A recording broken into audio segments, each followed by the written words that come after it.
जय श्री कृष्णा।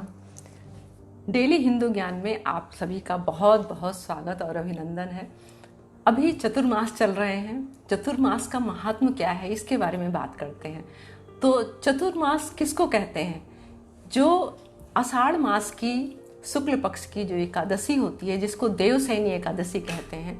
तो देवशयनी एकादशी से लेके और जो कार्तिक मास की जो एकादशी होती है, जिसको देव उठनी एकादशी कहते हैं, वहाँ तक का जो टाइम होता है, इसको हम लोग चतुर्मास के रूप में जानते हैं और ये हमारे शास्त्रों में भी इसका विधान है। चतुर्मास का महात्म क्या है? चतुर्मास का महात्म इसलिए बढ़ जाता है क्योंकि चतुर्मास में ही जब देव शयनी एकादशी होती है, आषाढ़ मास की देव शयनी एकादशी जब आती है, तो उस टाइम पे भगवान विष्णु जो होते हैं वो शयन काल के लिए क्षीर सागर में अपनी जो योग निद्रा में वो चले जाते हैं, अपनी अनंत शैया पे योग निद्रा में चले जाते हैं। तो उनके सोने के बाद, यानी कि उनके शयन काल के बाद जो होता है, ये जो टाइम होता है, इस टाइम पे जो हमारे शास्त्रों में ऐसा लिखा गया है, उन्होंने बताया है कि जो विष्णु भगवान है वो इस सृष्टि के पालन करता है। तो जब विष्णु भगवान जी शयन काल में चले जाते हैं अपने, तो जो सृष्टि का कार्यभार है, जो सृष्टि का संचालन का कार्यभार है, वो शिव जी को सौंप जाते हैं। शिव जी का जो है, ये सावन मास में उनके परिवार और उनका शिव जी जो है वो इस सृष्टि को संभालते हैं। तो इसलिए हम लोग सावन के मास में जो है भगवान शंकर और उनके पूरे परिवार की पूजा आराधना, अभिषेक, मंदिरों में कीर्तन, शिव पुराण का पाठ, ये सब उनकी पूजा आराधना बहुत ही ज़्यादा बढ़ जाती है, बहुत ज़्यादा महात्मा है। और वो भोलेनाथ, तो जैसे आप लोगों को पता ही है कि भोलेनाथ बहुत थोड़ी पूजा में वो बहुत जल्दी प्रसन्न हो जाते हैं और हमारे को सब कुछ दे देते हैं, हमारे कार्य की सिद्धि हो जाती है, हमारे मनोरथ पूर्ण हो जाते हैं। तो इसलिए हम लोग ये चतुर्मास में भगवान विष्णु सैन उसमें चले जाते हैं और शिव जी की परिवार की जिम्मेदारी बढ़ जाती है, उनके पूरे परिवार की जिम्मेदारी आ जाती है इस सृष्टि को संभालने की। तो इसलिए इस महीने का जो चतुर्मास है, इसका महात्म ज़्यादा बढ़ जाता है। अब चतुर्मास में हम लोगों को क्या क्या करना चाहिए, क्या नहीं करना चाहिए? भगवान विष्णु जो है वो जब चले जाते हैं सोने के लिए, तो उसके बाद चतुर्मास में आषाढ़ महीना जब शुरू होता है, आषाढ़ के बाद एकादशी के बाद फिर जो है सावन का महीना आता है। सावन के महीने में आप सबको पता है हम लोग व्रत रखते हैं। सोमवार का व्रत होता है, वो हम लोग 5 सोमवार, 4 सोमवार, कभी कोई 4 आते हैं, कभी कोई 5 आते हैं, और हम लोग बड़े विधि विधान से उसको करते हैं। पूरे सावन के महीने मंदिर में तो करते ही करते हैं पूजा अर्चना, सब लोग घरों में भी बहुत ज़्यादा पूजा अर्चना करते हैं। तो इसलिए सावन के महीने में करते हैं। उसके बाद सावन का महीना जब खत्म होता है, भादों का महीना आता है। देखिए हमारे धर्म, जो हिंदू धर्म है, उसमें कैसे विधि विधान, एक एक चीज़ का जो त्यौहार है, पहले गर्मियों का मौसम आता है तो उसमें मतलब 3-4 महीने गर्मियाँ पड़ती हैं। उसके बाद ये बरसात का चौमासा जब शुरू होता है, तो चौमासा लगने के साथ साथ जब विष्णु भगवान अपने शयन काल में चले जाते हैं सोने के लिए वो, तो उसके बाद सारे, चूंकि विष्णु भगवान जो है उनके कार्यभार उनके हाथ में रहता नहीं है, भगवान भोलेनाथ के उसमें आ जाता है, और भोलेनाथ तो हमेशा तपस्या में लगे रहते हैं। तो इस सृष्टि का जो मतलब यहाँ पर हम लोग जो मानव है, सारी ये मानव जाति जितनी भी है, इसमें कोई भी मांगलिक कार्य होते नहीं। हम लोग कोई भी मांगलिक कार्य नहीं करते हैं इस चौमासे में। उसके बाद बरसात का टाइम होता है। वैसे भी पहले के टाइम में जो किसान लोग होते थे, बरसात का टाइम जब आता था तो इस टाइम में खेती बाड़ी जो होती, चारों तरफ पानी भर जाता था, आना जाना बंद हो जाता था, यातायात के इतने साधन नहीं होते थे। तो वैसे भी सब लोग ये टाइम जो है घर में बिताते थे, बड़े नियम संयम से और बड़े तरीके से इसको पूजा अर्चना करके, भगवान की उपासना करके इस समय को, चतुर्मास को बिताते थे। सावन का महीना जब खत्म होता है तो सबसे पहले परमपिता भोलेनाथ जो हैं, उनकी हम लोग सावन के महीने में स्तुति करते हैं, उनको मनाते हैं, उनको खुश करते हैं।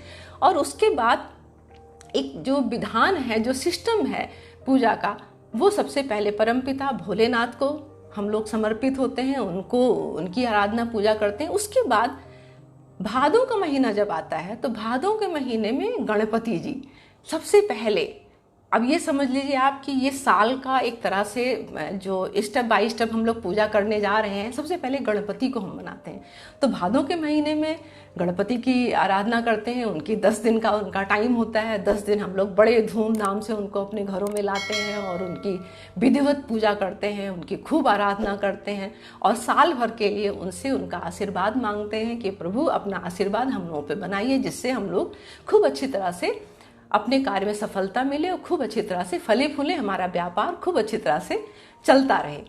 उसके बाद जब गणेश जी का जो है 10 दिन का ये त्यौहार जो होता है वो मनाने के बाद फिर क्या होता है, फिर कार्तिक का महीना आ जाता है और कार्तिक के महीने में हम लोग फिर से दोबारा से विष्णु भगवान को उनकी आराधना पूजा, क्योंकि किसी को जगाने से पहले ऐसे तो डायरेक्ट जगा नहीं सकते हैं, तो उनको हम लोग बहुत ही उनकी स्तुति करते हैं। पूरा कार्तिक का महीना उनकी स्तुति की जाती है और भगवान विष्णु भगवान के उठने से पहले लक्ष्मी जी को उठाया जाता है। लक्ष्मी जी की हम लोग आराधना करते हैं, वो पहले उठती हैं। कार्तिक के महीने में सबसे पहले जो होता है वो दिवाली आती है, तो दिवाली पे हम लोग लक्ष्मी जी की उपासना करते हैं। दिवाली बड़े धूमधाम से मनाते हैं, क्योंकि कोई भी कार्य तभी संपन्न होगा, बिना लक्ष्मी के तो कोई कार्य संपन्न हो नहीं सकता है। सुचारू रूप से सृष्टि तभी चलेगी जब लक्ष्मी जी प्रसन्न होंगी। तो लक्ष्मी जी को हम लोग पहले प्रसन्न करते हैं। सबसे पहले लेडीज़ को पहले के जो टाइम होता था, आजकल तो खैर ये सब कोई मानता नहीं है, लेकिन पहले के टाइम में लेडीज़ को सबसे पहले उठना बताया गया घर में, तो इसलिए सबसे पहले जो है लक्ष्मी जी जागती हैं। और उसके बाद जब देव उठनी एकादशी आती है, उस दिन हम लोग विष्णु भगवान को जगाते हैं और उनको उठाते हैं। तो जब विष्णु भगवान उठ जाते हैं तो फिर से व्यवस्था सारी वो संभाल लेते हैं। और जब इतने टाइम के लिए भोलेनाथ और उनके परिवार पे बहुत बड़ी जिम्मेदारी रहती है। तो ये चतुर्मास का महात्म्य है। चतुर्मास का महात्म्य धार्मिक तो है ही, उसके साथ साथ वैज्ञानिक तरीके से भी अगर इसको हम समझें तो ये भी बहुत ही इम्पोर्टेंस है। तो उसके लिए क्या है, चतुर्मास जब शुरू होता है तो चारों तरफ बारिश होती है। बारिश होने के साथ साथ नमी हो जाती है, वातावरण में चारों तरफ नमी बहुत ज़्यादा होती है, जिसकी वजह से इसी टाइम में जो कीट पतंगे, कीड़े मकोड़े और बैक्टीरिया जो भी हैं ये बहुत ज़्यादा पनपते हैं, बहुत ज़्यादा इनकी उत्पत्ति होती है, बढ़ जाती है, कई गुना बढ़ जाती है सब चीज़ में, पानी में, हवा में, मिट्टी में, हर जगह इस चीज़ की बहुत ज़्यादा, क्योंकि ये इनकी संख्या बढ़ती है, यही टाइम होता है इनकी संख्या बढ़ने का। तो ये बहुत ज़्यादा हर चीज़ में होते हैं, इसलिए खान पान का भी हमें विशेष तौर से ध्यान रखना चाहिए। पानी का हमें बहुत ज़्यादा ध्यान रखना चाहिए। अक्सर देखा होगा आपने, बरसात के टाइम में ज़्यादातर पानी की वजह से बहुत सारी बीमारियाँ फैलती हैं। तो पानी के साथ साथ खाने का भी, जो पत्ती वाली सब्जियां होती हैं उनके लिए हम लोग को शास्त्रों में लिखा गया है कि भाई आप पत्ते वाली सब्जियां बरसात के मौसम में बिल्कुल मत खाइए। बहुत सारी चीज़ें ऐसी हैं जो बरसात के टाइम में मना की जाती हैं। तो उसका वैज्ञानिक दृष्टिकोण यही है, धार्मिक तो है ही है। अब हमारे पूर्वज कितने विद्वान थे, क्योंकि आज के कितने हजारों साल पहले उन्होंने ये सब बातें हम लोगों के धर्म पुराण में लिखी हुई है कि किस तरह से नियम बनाया गया है, किस तरह से हमें रहना है, किस तरह अगर हम उसी चीज़ को फॉलो करते चलें तो हमें किसी चीज़ की ज़रूरत नहीं है, हम बिल्कुल स्वस्थ रहेंगे और बहुत ही अच्छे तरीके से अपने जीवन को निर्वाह कर पाएंगे। लेकिन आजकल की जो लाइफ स्टाइल है वो आप लोगों को पता ही है कि लोग इन सब चीज़ों को मानते ही नहीं हैं, और यही नतीजा है कि कितनी सारी बीमारियां, कितनी सारी परेशानियां। आप लोगों ने देखा होगा इसी बरसात के मौसम में ही वायरल फीवर शुरू होता है और वो जाके जब तक कि पीक पे सर्दी नहीं होती तब तक चलता रहता है। तो हर साल हम लोग इस सब चीज़ों से जूझते हैं। लेकिन अगर हम पुरानी चीज़ों को, जो हमारे शास्त्रों में लिखा है, पुराणों में लिखा है, उस तरीके से अपना रहन सहन, खान पान अगर करते हैं तो इन चीज़ों से हमारा बहुत बड़ा बचाव होता है।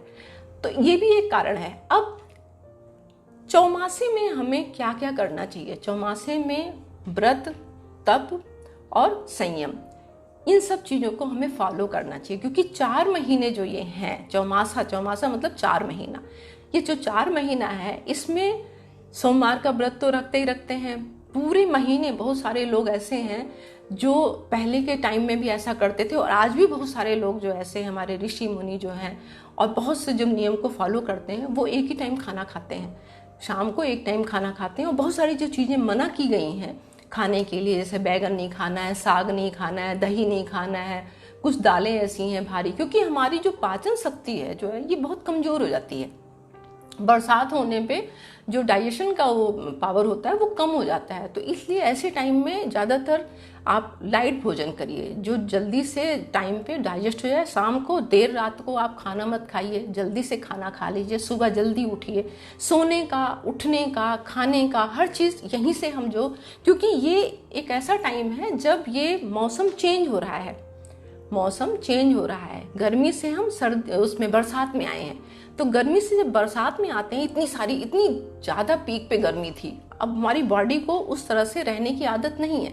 अब हमें जब एकदम से जब गर्मी शांत होती है तो धीरे धीरे वो एक बॉडी में एक चेंज होता है। तो उस चेंज के लिए हमें अपना रहन सहन, खान पान इसको भी बदलना पड़ता है। धीरे धीरे इस चीज़ों को ध्यान रखिए आप लोग। नहाने के लिए आप अपनी सफाई का ध्यान रखिए, क्योंकि शरीर में बहुत सारे बैक्टीरिया जो बाहर से आक्रमण करते हैं ना, तो वो इन्फेक्शन और दाने और ये सब चीज़ें, बहुत सारी चीज़ें स्किन में इस टाइम बढ़ जाती हैं। व्रत करना जरूरी है, क्योंकि व्रत इसलिए करना जरूरी है क्योंकि हमारा जो डाइजेशन सिस्टम है ना, वो फिर से एक तरह से जैसे कोई चीज़ हम लोग चार्ज करते हैं ना, तो वो दोबारा से फिर बहुत ही अच्छे तरीके से काम करने लगती है। जब कोई चीज़ वीक होती है तो उस पर और ज़्यादा हमें लोड नहीं डालना है। पाचन शक्ति हमारी कमज़ोर है इस टाइम पे। क्यों कमज़ोर है? क्योंकि गर्मी ख़त्म हो गई है। गर्मी जब होती है बॉडी में या बाहर गर्मी होती है, उसमें डाइजेशन अच्छा होता है। बरसात में ऐसा नहीं होता है। बरसात में हमारी पाचन जो क्रिया है वो कमज़ोर हो जाती है। तो हमें व्रत रखना चाहिए, खान पान का ध्यान रखना चाहिए। व्रत भी इसीलिए ज़रूरी है, सेहत के लिए ज़रूरी है और आध्यात्म के लिए तो ज़रूरी है ही है। क्योंकि जब पेट भरा है, हमारे अंदर बहुत सारी आलस आती है। जब भी हम बहुत ज़्यादा खाना खाते हैं तो आलस में हो जाते हैं, और जब आलस में हो जाएगा तो आदमी मन नहीं लगता है उसका, कभी ध्यान नहीं लगेगा, पूजा पाठ में भी ध्यान नहीं लगता है, हर टाइम सोने का मन करेगा। आपने देखा होगा ज़्यादा खाना खाने के बाद सोने का मन करता है कि भाई सब सोना है। तो व्रत का नियम कर लेना है। सावन के महीने में जब ये शुरू होता है तो दाढ़ी, मूछ ये सब नहीं कटाते हैं। बहुत सारी चीज़ों का जो ध्यान रखते हैं कि भाई ये चीज़ें नहीं करनी है। जो चीज़ें नियम बताया गया है वो चीज़ों का आपको फॉलो करना है। दूसरा, तप करना है। तप मतलब क्या है कि आपको भगवान की ज़्यादा से ज़्यादा उपासना करनी है। भोलेनाथ थोड़े टाइम के लिए अभी उनको व्यवस्था मिली है, तो उनको आप अगर प्रसन्न कर लें, मैंने आपको बताया ना कि बहुत जल्दी खुश हो जाते हैं। भोलेनाथ, पार्वती जी, गणपति जी, इनकी सबकी आप उपासना अगर करते हैं तो बहुत जल्दी खुश हो जाते हैं और ये आपकी मनोरथ को पूर्ण करते हैं। तो आप तप करिए।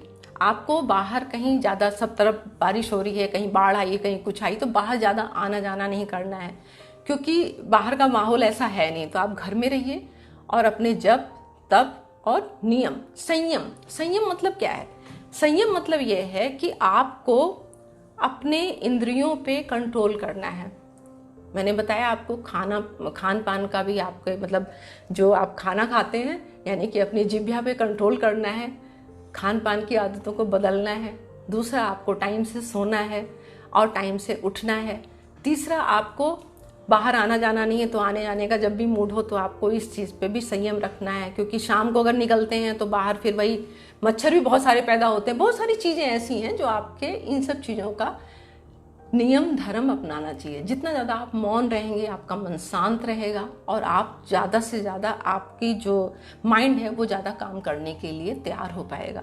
ज़्यादा बोलना आपको ठीक नहीं है, कम बोलिए। आपने देखा जैनी लोग जो होते हैं, ये लोग इस मौसम में, वैसे भी वो इस मौसम में तो हमेशा अपने मुंह को कवर करके रखते हैं, क्योंकि बाहर जो कीटाणु उनके अंदर ना जाएं। ये इसका कारण यही है। तो इन सब चीज़ों को आप ध्यान रखिए। चौमासा, इसका मतलब यही है कि हमें जो नियम बताए गए हैं उस नियम से रहना है और उसको फॉलो करते हुए हमें दूसरे मौसम में, बरसात का मौसम जैसे ही ख़त्म होगा वैसे ही, जैसे अब नवरात्रों का टाइम आता है, नवरात्रों का जब भगवान, इनका गणेश भगवान की पूजा खत्म हो जाती है, उसके बाद हम देवी जी की स्तुति करते हैं। तो वो 9 दिन आपने देखा सोमवार से शुरू होता है व्रत। सोमवार का व्रत होता है, फिर जन्माष्टमी का व्रत है, फिर तीज का व्रत है, उसके बाद फिर ये गणेश भगवान की 10 दिन की स्तुति होती है, वो भी लोग व्रत रखते हैं। उसके बाद फिर नवरात्रे आ जाते हैं, उसमें हम लोग व्रत रखते हैं। कार्तिक में बहुत सारे व्रत होते हैं। तो ये जो 4 महीने का टाइम है, इसमें व्रतों का त्यौहार है। ये इसीलिए रखा जाता है कि अगर आप इस 4 महीने में व्रत रख लेते हैं तो जो आने वाला टाइम है, आपकी जो पाचन शक्ति, आपका शरीर जो है वो इन सब चीज़ों के लिए बिल्कुल तैयार हो जाता है। बीमारियां जो आपकी हैं वो ठीक होने शुरू हो जाती हैं। नहीं तो क्या है, अगर आप नियम संयम नहीं रखेंगे तो ये 3-4 महीने जो आपके जाएंगे, इसके बाद आपको लंबे टाइम तक वो साल भर के लिए शरीर का बैलेंस बिगड़ जाता है और फिर बीमारियां ही बीमारियां आपको परेशान करनी शुरू कर देती हैं। वो नई नई बीमारियां आनी शुरू हो जाती हैं बरसात के टाइम में, जिनके लिए हम दवाई खाते हैं, फिर उसका साइड इफेक्ट होता है। तो ये सब चीज़ें, हमारे रहन सहन की बातें जो हैं वो हमारे पुराणों में ही लिखी हुई हैं। क्या करना है क्या नहीं करना है, बस हमें ध्यान देना है कि जो बातें लिखी गई हैं वो हम लोग अपनी आधुनिकता के चक्कर में, कि आजकल जो हम बहुत एडवांस हैं, बहुत सारे लोग तो पूजा पाठ करना भी अपनी मतलब बड़ी शर्मिंदगी महसूस करते हैं कि अरे किसको फॉलो कर रहे हैं, क्यों कर रहे हैं पूजा पाठ। तो इस सब चीज़ों को नहीं करना है। धीरे धीरे धीरे धीरे हम फिर वही पुरानी बातों पे आ रहे हैं। हमें पता लग गया है कि जो लाइफ स्टाइल हम जी रहे हैं उसका साइड इफेक्ट कितना बड़ा है, बहुत ही बड़ा है, जो हम अफोर्ड नहीं कर सकते हैं। तो हमें अपनी जीवन शैली को बदलना है और उसके लिए हमें कहीं और भटकने की ज़रूरत नहीं, कहीं और जाने की ज़रूरत नहीं। हमारे शास्त्रों में सारी विधि विधान सब लिखा हुआ है कि आपको कैसे कैसे किस महीने में क्या खाना है, कैसे रहना है, कब सोना है, कब उठना है, कैसे अपनी जीवन शैली रखनी है। तो इन सब बातों का आप अगर ध्यान रखते हैं तो ये चतुर्मास आपके लिए पूरे साल के तौर पे, आप यहाँ जब तैयारी कर लेंगे, इस तरह से अपनी लाइफ को बनाएंगे, पूजा अर्चना करेंगे, आप आध्यात्मिक तौर से जुड़ेंगे भगवान के उसमें, तो आपका पूरा साल बहुत ही अच्छी तरह से निकलेगा, सुख समृद्धि शांति, और आप स्वस्थ रहेंगे। सबसे बड़ी बात है, आप स्वस्थ रहेंगे तभी धार्मिक चीज़ों को भी आप कर पाएंगे, धार्मिक रीति रिवाज तभी निभा पाएंगे, मना पाएंगे। सबसे पहले सेहत बहुत ज़रूरी है, सेहत ज़रूरी है, और हमारी मानसिकता, हमारी सोच, हमारा जब दिमाग स्वस्थ रहेगा तभी हम सब चीज़ों को फॉलो कर पाएंगे। तो आज के लिए बस इतना। जय श्री कृष्णा। आप मेरे चैनल को लाइक करें और सब्सक्राइब भी जरूर करें।